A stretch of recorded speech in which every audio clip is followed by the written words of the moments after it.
comentarios expresados en el programa son ajenos a Noticiero El Vigilante. En otro programa de Haciendo Cuenta, estimados amigos, de Haciendo Cuenta se ha dado usted cuenta, valga la redundancia, de cuántos edificios hay hoy solo en la ciudad de Guatemala. No sé si ha recorrido el país y se ha dado cuenta que en todos lugares hay una serie de construcciones que esto pues obviamente debería de denotar cierto crecimiento y cierto desarrollo. Pero uno solo lo mira, pasa, se da cuenta. Hoy hay zonas de la capital que casi en cada esquina hay otro edificio y las cuadras que eran antes de 5 o 6 casas hoy es un edificio. Así es que para ese tema vamos a platicar hoy con el licenciado Werner Ovalle, quien está prácticamente hoy dedicado al tema de la construcción y los datos que necesitamos en función de cuánta gente o cuántos proyectos hay, cuáles son las expectativas, qué es lo que puede pasar realmente en función de los servicios y todo lo que debe de prestar las ciudades. Al interior de la República también hay muchas construcciones y creo que este es un tema muy importante al que hay que ponerle ojo, porque al final es parte del desarrollo del país y pareciera que o no estamos creciendo o estamos creciendo, no solo en función de la construcción, sino también de la parte económica. Así es que para eso vamos a recibir y a platicar con el licenciado Werner Ovalle. Bueno, qué gusto saludarlo. Igualmente, ¿cómo está? ¿Todo bien? Pues gracias a Dios, bien aquí. Qué bueno. Ya con la introducción que acabo de hacer, ¿qué nos cuenta usted? ¿Cuántos edificios están haciendo? ¿Cuántos hay? ¿Por qué? ¿Eso es bueno? ¿Es malo? ¿El tráfico ahora ya no se puede? En fin, ¿cuál es la expectativa que tenemos respecto a eso? Sí, me gustaría comenzar que la gente entienda que el tema de la vivienda vertical, en primer lugar, es un plan, o debería ser un plan de todas las ciudades. En segundo lugar, es algo muy natural. Cuando uno viaja a algunos países de Latinoamérica o en algunos lugares del mundo, se da cuenta que la ciudad, yo lo decía en una entrevista que tuve hace un tiempo, que la ciudad saca a sus hijos, digamos, a la forma en la que vivíamos antes naturalmente, en lotes de 10 por 20, de 15 por 30, en fin. Pero los hijos de ellos, digamos, la gente que nacimos en los 60s y 70s, que crecimos en ese tipo de lotes, digamos, o casas, ya no podemos vivir así. La ciudad no tenía tanto espacio, tanta área, metros cuadrados. Entonces la ciudad comenzó a llegar a las ciudades dormitorio, que se llaman dormitorio porque la gente solo duerme en el lugar y trabaja en la ciudad capital, digamos. Y ahora, con el tráfico que se volvió, porque no había una planificación de las calles o de las avenidas. Entonces, digamos, la Roosevelt, yo estuve en la municipalidad de Misco y la Roosevelt tenía en el año 2017 una afluencia vehicular por día de 110,000 vehículos diarios. ¿En el 17? En el 2017, sí. Hace 8 años. Hace 8 años. El último conteo vehicular que se hizo ahí, que yo recuerdo que se ha hecho ahí. Y entonces que yo de hecho lo solicité porque teníamos que hacer, la idea era hacer una encuesta de origen-destino para saber cómo se movía la gente, precisamente para implementar un modelo intermodal de teleférico o atraer la inversión extranjera para un tren de superficie o un metro. Y en ese momento, digamos, la Roosevelt, uno dice, ¿por qué está colapsada la Roosevelt? ¿Por qué me tardó tanto tiempo en llegar? Porque no estaba diseñada para 110,000 vehículos diarios. Pero ahora, estamos hablando de 110,000 vehículos diarios y podemos asumir que eso significa transportar el doble de personas, o sea, no. Ahí, ese es el tema interesante. Iba 1.43 personas en carro, por cada carro. O sea, no iba, aquí el tema del carpooling que le llaman. Pues. No, 1.43. Entonces, muy poca gente en cada carro, digamos, ni siquiera 2 personas. Mientras que un servicio de transporte masivo pueden transportar 60,000 personas por hora, digamos. Entonces, usted necesitaría 60,000 carros, o bueno, 40,000 carros, digamos. Ese era el problema más grande, licenciado, que teníamos, pues al final, una afluencia vehicular demasiado grande por el tamaño de nuestras calles, porque estaban diseñadas para una cantidad más pequeña, pues.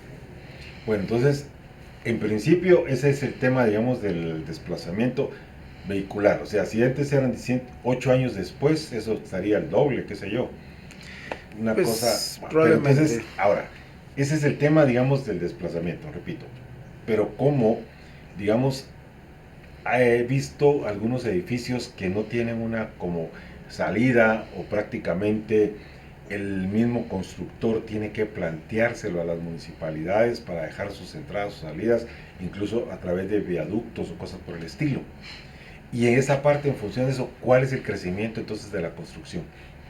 Bueno, la verdad es que la Cámara Guatemalteca de la Construcción sacó un informe que se espera en el 2028 hay una inversión de 1.350, creo, millones de dólares para el 2028 en construcción. Muchísimos millones de cuadrados, millones de metros cuadrados, digamos, para construir.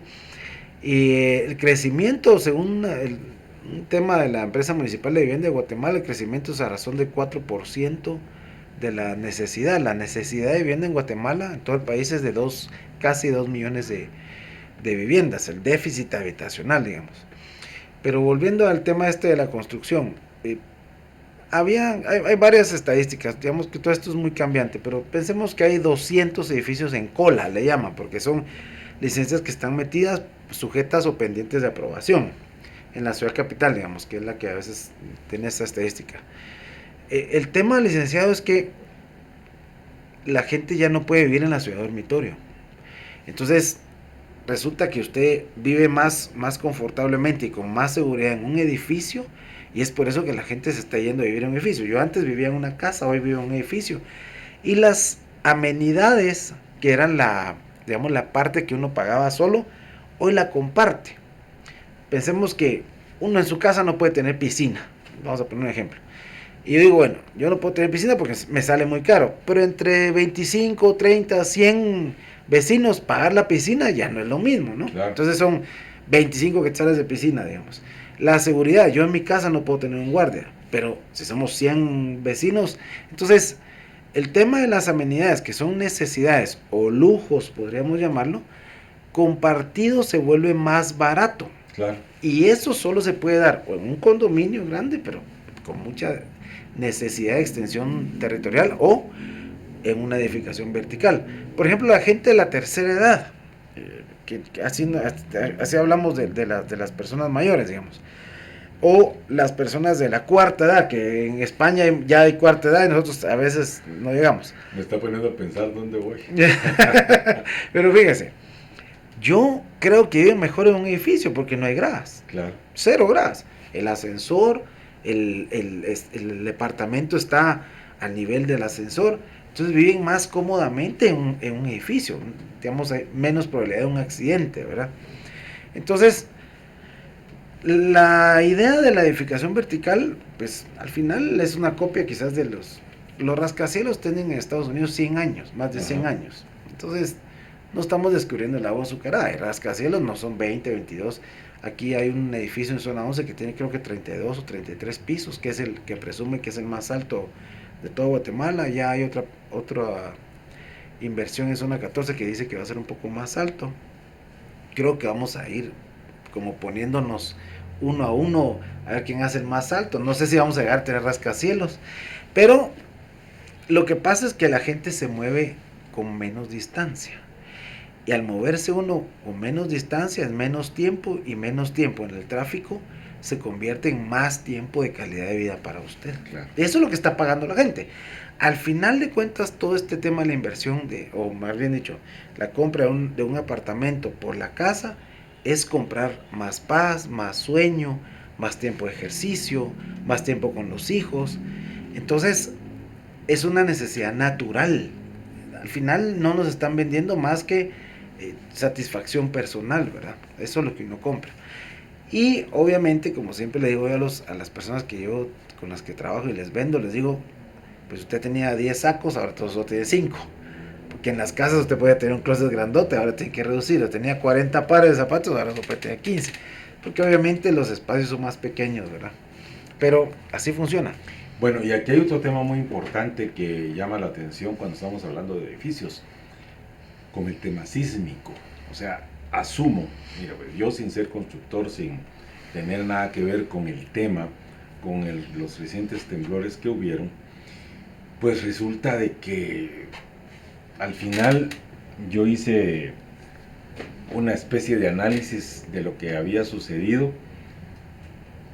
digamos, salvando que los edificios hoy son construidos de manera diferente, tienen una tecnología distinta y que no es tan dramático el tema, pues porque al final, independientemente de algunos destrozos que hubieron, que fueron muy pequeños y en lugares muy específicos donde habían construcciones todavía de adobe, entonces, pero sin embargo lo magnificamos y esto genera una especie de psicosis. O sea, el día del temblor yo estaba en un edificio y la persona con quien estaba, el primer temblor sintió, sí, en el segundo se asustó y ya quería salirse.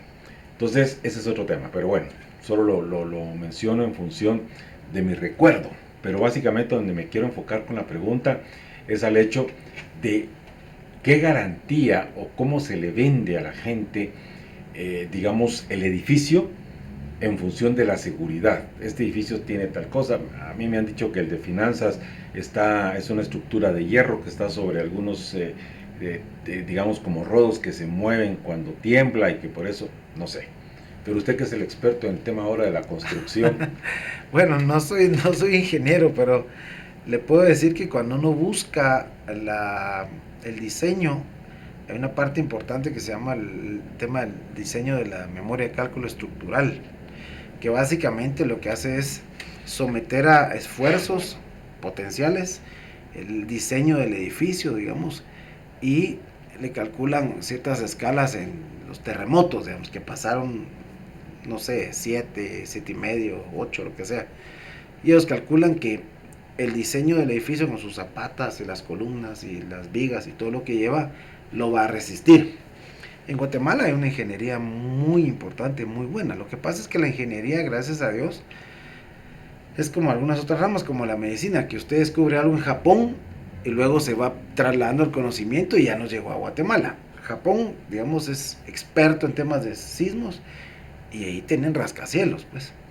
Entonces, si Japón puede tener rascacielos, ahí sí, de 80 pisos, 90 pisos, 70 pisos, no sé cuántos serán, pero grandes, creo que Guatemala los puede tener también. Y la ingeniería en Guatemala es muy avanzada y muy eficiente. Prueba de ello es que en estos sismos que hubieron, porque no fueron terremotos, creo que el que más llegó era 5.2, ¿no? Pues ninguna edificación sufrió ningún tema severo, digamos. Claro que la naturaleza, licenciado, nosotros podemos prevenir y hacer todo el esfuerzo y al final nadie puede vender la certeza. Voy a poner ejemplo del pozo. Cuando usted hace un pozo, utiliza el agua que va en el manto freático, que es como una gran piscina subterránea, digamos. Si yo hago un pozo aquí y tengo millones de galones, 10 millones de galones, si yo hago un pozo, pues... Si encuentra suerte que por ahí pase la beta. Sí, pero yo hago un pozo y yo me voy a consumir solito los 10 millones de galones. Luego usted hace otro pozo aquí cerca, entonces ya entre los dos los 10 millones, luego otro, y ahí nos vamos consumiendo, digamos, el agua. Pues se puede secar, cuando dicen que se seca, a veces es que bajó el nivel, o a veces sí, pues ya no hay agua, pues. Contra la naturaleza es difícil que peleemos. Ahora, tenemos volcanes, o sea, deberíamos de tener más miedo a un volcán, digamos, y no le tenemos miedo, ¿verdad? ¿Y cuántas poblaciones hay alrededor de un volcán? Estamos muy cerca, somos una zona volcánica bien importante, entonces creo que la ingeniería está muy avanzada, licenciado, y nos debería dar mucha paz vivir en un edificio sabiendo que la ingeniería está avanzada y que en otros países con problemas más serios, digamos Chile, por ejemplo, que tiene también temas severos de terremotos, ahí sí, pues no sufrieron tanto. ¿Se recuerda usted en Viña del Mar? Sí. Que el mismo Arjona estaba en un hotel grandote y decía que cuando estaba arriba con ese fue terremoto, y él decía que se asustó y al edificio no le pasó nada, pues. Entonces creo que debemos de tener mucha tranquilidad en el tema de la ingeniería y el cálculo que tenemos, aparte que tenemos geólogos en Guatemala muy capacitados, muy preparados, muchos años, muchas décadas de estar estudiando el tema. Yo creo que si fuéramos nuevos, tal vez sí diría yo, bueno, voy a hacer conejillo de indias, pero ya Guatemala tiene edificios hace muchos años, pequeños, grandes. Ya el de finanzas es una obra de arquitectura importante, no se rajó, no se quebraron los vidrios, y eso que estos sismos no fueron oscilatorios, no que fueron así como de rebote, ¿verdad? Constructor que tenga un edificio y que parte de las cosas como los argumentos de venta Le pueden decir a la gente, mire, este es un edificio antisísmico, este está construido de tal o cual forma, o sea, no sé, en función esto de la respuesta que la gente pueda tener más adelante o que ya la está teniendo con el tema de los sismos, ¿no? Porque, pues, uno dice, hablé con un montón de gente, pero he hablado con unas cuantas personas y eso es lo que me han dicho, ¿verdad? Pero es que, mire, ¿cómo vamos a hacer? Y esta cosa se cae y se viene todo. Entonces, esa parte, ¿ustedes la han previsto? Sí, claro. Por eso le digo, la ingeniería Pero está más muy por los especial. argumentos de venta, ¿verdad? Sí, Para decirle a la gente. digamos, nosotros lo que hacemos es que, en primer lugar, nosotros tenemos paz de la inversión que se está haciendo, porque usted no quiere vender algo que después tenga que pagar porque se cayó todo. Claro. Y se puede caer una casa y un edificio. Creo que la gente en Guatemala debe tener mucha tranquilidad. Primero, hay muchos edificios. Hay una estadística ahí que tenemos más de 1,500 edificios en Guatemala. ¿Solo en la capital? Sí, bueno, en todo el país, Todo el pero país. la verdad es que el país tiene muy pocos edificios. Sí, sí. Quetzaltenango tendrá, no sé, 4 o 5, 3 no sé. ahora, sí, claro, Bueno, sí. digamos, usted viene de la zona, en las Américas, del lado de la zona 14, es rara la cuadra que no tenga un edificio. Solo ahí deben haber 300, 200. Entonces, zona 15, otro lugar que también es montañoso, también hay muchas,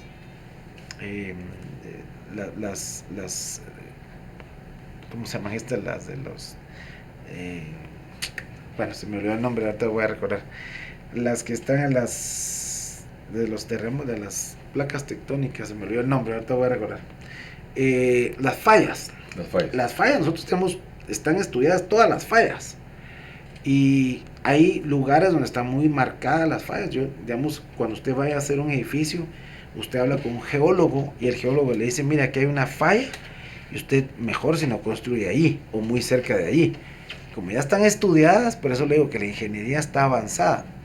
Entonces, usted hace un geólogo, un ingeniero estructural, el ingeniero es el que le diseña, el arquitecto que hace la parte bonita, digamos. Pero no creo que la gente deba tener ese miedo. Yo no vi que los edificios de zona 14 la gente esté con sus cosas afuera y los haya abandonado, por ejemplo. Para nada. Yo creo que la psicosis, pues, sí la puede tener más el que vive en una casa que el que vive en un edificio. Porque la gente que vive en la casa dice, vaya que no vivo ahí porque estaría con miedo. ¿Cuántos años tiene el edificio de la Torre de Tribunales, por ejemplo? Es un edificio grande. No se cayó, no se rajó, no colapsó. Y es un edificio que yo le puedo asegurar que la gente estaba trabajando ahí el día que pasaron estos seguro, dos. sí. Y les haber pasado cualquier tipo de situación y miedo. Y se están trabajando hoy. Entonces yo creo que en Guatemala el tema de la psicosis es natural, es normal porque no estamos tan acostumbrados. Yo estaba en Oakland Mall ese día y una persona que me estaba atendiendo, estábamos comprando algo. Un patojo de unos 25 años salió corriendo de la tienda con miedo. Yo le dije, pero tú no has vivido un terremoto, le dije al patojo. No he vivido un terremoto, pero me dan miedo. Entonces, yo digo, si no ha habido un terremoto, no tiene parientes que se le han muerto, no ha rescatado, o sea, creo que es un poquito difícil. Esa psicosis hay que manejarla. Seguimos vendiendo, nosotros nos ha ido muy bien. Y la verdad es que el tema de los edificios en Guatemala es la ruta que todos vamos a llevar. Una muy, muy grande cantidad de personas vamos a vivir en la ciudad capital en edificios. Esa es la verdad. No, de eso no hay duda, porque los espacios se redujeron, los lugares más lejanos ya están colapsados con el tráfico. O sea, si usted vive en carretera El Salvador, se puede tardar sus 2 horas en subir y otras 2 en bajar. ¿Y ustedes dónde están construyendo? En Boca del Monte. Nosotros estamos construyendo en Boca del Monte, otro un proyecto en Santa Catarina Pinula, otro en zona 10, otro proyecto se está haciendo en zona 7, varios proyectos aquí en la capital. La verdad es que la ciudad capital es noble, pues los municipios aledaños también son nobles y son atractivos porque la gente vive más lejos. Fíjese que han llegado a comprar personas que nos dicen, mire, yo con vivir aquí me ahorro 40 minutos. O sea, no 2 horas, está bien 2 horas, sí, pero 40 minutos de ahorro, ya la gente dice, por lo menos con esos 40 minutos desayuno con mis hijos. Imagínense lo que nosotros teníamos ya de cajón en nuestra casa, sí, desayunar con nuestros papás. Hoy es un privilegio. Era doble jornada. Sí, doble jornada, sí, ya no. Entonces nosotros, la verdad es que creo que la enorme bendición que tiene Guatemala es que la gente cree todavía. Y la gente está ahorita en la ola de los proyectos habitacionales de edificación vertical, y los inversionistas, la gente que tiene, digamos, su dinerito ahí guardado, pues ya se nos acercan y nos dicen, mire, yo quiero invertir con ustedes, ya sea para comprar un apartamento, para ser inversionistas. Y esa parte, digamos, es la que nos ha gustado mucho también, porque la gente puede poner a un rendimiento especial o más atractivo que en otros lugares, no voy a decir en otras instituciones, digamos, y entonces se va volviendo un negocio también de inversión. O usted puede comprar, mire, ahora está Airbnb, ¿verdad?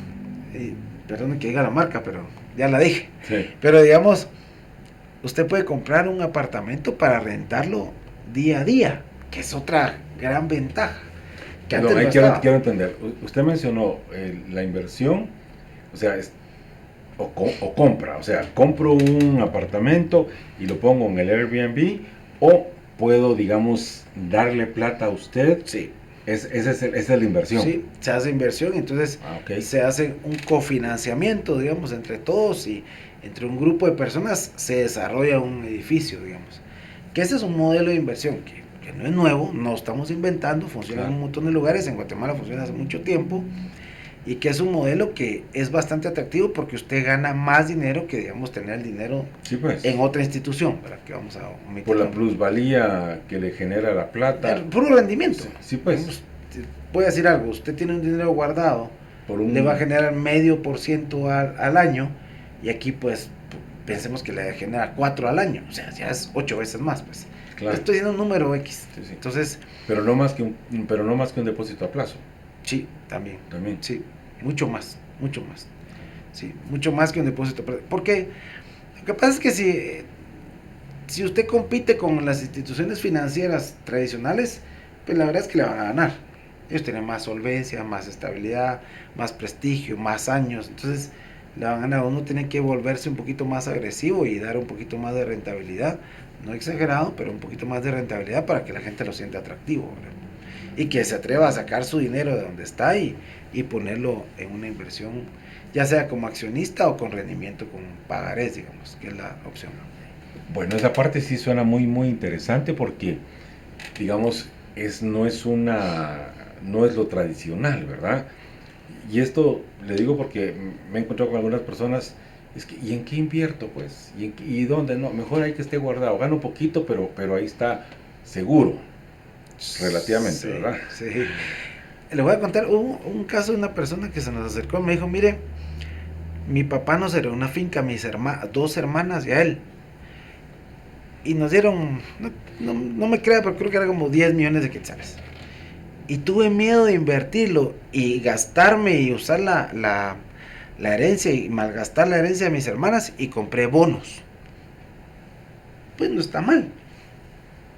Con un rendimiento X, no sé cuánto, pero un rendimiento X.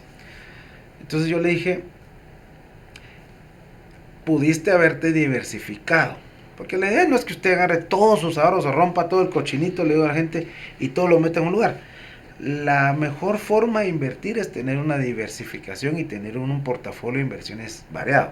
Entiéndase, bonos, plazo fijo, Bitcoin, por ejemplo. Estoy diciendo Bitcoin, pero es la moneda, la criptomoneda. Puede tener unas rentas que le generen a través de inmuebles. La mejor forma de ser un inversionista es tener muchas modalidades, sí, un portafolio amplio. La vez pasada estaba escuchando una entrevista que le hicieron a Ricardo Salinas Pliego, el dueño de Electra, de Itálica, todo eso. Y él dice que una buena parte de su inversión personal la tiene en criptomonedas. Y uno dice, no, pues es el dueño de Electra, de Itálica, Banco Azteca. ¿Cómo él tiene dinero en criptomonedas? Ahí está la entrevista. Y es porque va entendiendo él que no se ponen, como decimos tradicionalmente, todos los huevos en la misma canasta. Entonces yo creo que la gente debería invertir, y hay muchos modelos. En Guatemala hay un modelo ahí en zona 15 que están vendiendo unas bodegas y están diciendo, compre usted su bodega y le damos un rendimiento creo que de 7-8% al año, y usted compra su bodega, la mini bodeguita, ¿no?, chiquitita, y le dicen, compre la bodeguita y usted va a tener un rendimiento al año. Entonces la gente ya está entendiendo ese modelo de inversión, que es lo bonito. es como que no esté en Estados Unidos le dicen, mire, compre acciones en Apple o en Coca-Cola o en Amazon o lo que sea. Entonces la gente compra un poquito de dólares, no compra millones, un poquito de dólares y le dan un rendimiento y ya se vuelven, digamos, inversionistas. Yo creo que enseñarle finanzas a la gente invirtiendo en modelos habitacionales y que la gente tome su dinero y diga, bueno, yo quiero invertir con ustedes, es un buen modelo para ampliar el portafolio de negocios. Bueno, pues me parece interesante porque creo que eso es parte de las cosas fundamentales que podemos, digamos, tratar, y me llama la atención el tema de cómo la parte financiera es básica en función de esas nuevas modalidades, llamémosles, que no son nuevas, pero que de alguna forma son poco conocidas. Esa es la idea. Bueno, pues vamos a terminar nuestro programa, mi estimado Werner, en función de esa expectativa que se tiene con los servicios.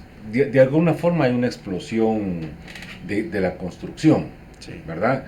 Porque como bien decíamos al principio del programa, si se viene en la Avenida de las Américas, en la zona 14, tal vez hay 200, 300 edificios, en la zona 15 también, en el interior y municipios aledaños. Por ejemplo, usted menciona que aquí ¿dónde es que está haciendo el edificio? Boca del Monte. Boca del Monte. Ese es un edificio de apartamentos. De apartamentos, sí. ¿Y ese qué altura tiene? Son 6 pisos de 6 pisos. apartamentos, sí, es pequeño, digamos. Relativamente. Sí, es pequeño relativamente, 48 apartamentos, y es un modelo que se vende rápido, que se recupera, el retorno de inversión es rápido, porque también hay diferentes modelos. Hacer un edificio en la capital, en la ciudad capital, digamos, de 20 apartamentos, de 20 pisos, el retorno va de entre 4 y 6 años, entonces, por algunos temas que pasan por ahí. Pero nosotros, digamos, tenemos modelos pequeños de retorno más rápido. Y entonces al final, lo que yo decía en algún momento que mencioné, creo, ¿cómo estamos con la demanda de los servicios? Ya que usted puso el ejemplo del pozo, ¿verdad? Y si todos en línea están en el mismo pozo, pues va a tener que repartirse. Y estas nuevas construcciones, yo he visto por ahí en la publicidad que dice que tienen pozo propio. Pero ese pozo propio significa que tienen su propia agua, pero siempre extraída de ahí, pues. Sí. Lo que pasa es que al final de cuentas, licenciado, el agua es una necesidad vital. Claro. Entonces, o esperamos a que nos la dé el Estado a través de las municipalidades, o nosotros mismos la explotamos, nos dan una licencia de explotación las municipalidades y nosotros la explotamos y la consumimos. Yo creo que es mejor que cada grupo de vecinos, a través de, ya sea un condominio o un edificio, tenga su propia administración del agua. El agua no es de nadie, es vital, es como el aire.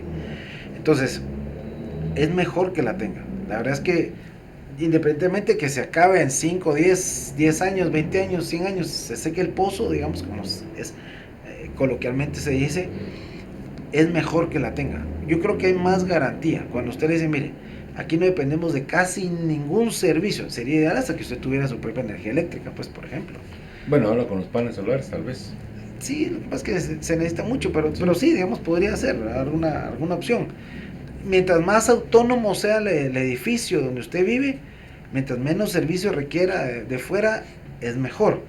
Claro, pagando todos sus impuestos, pues, UCI y todo lo demás.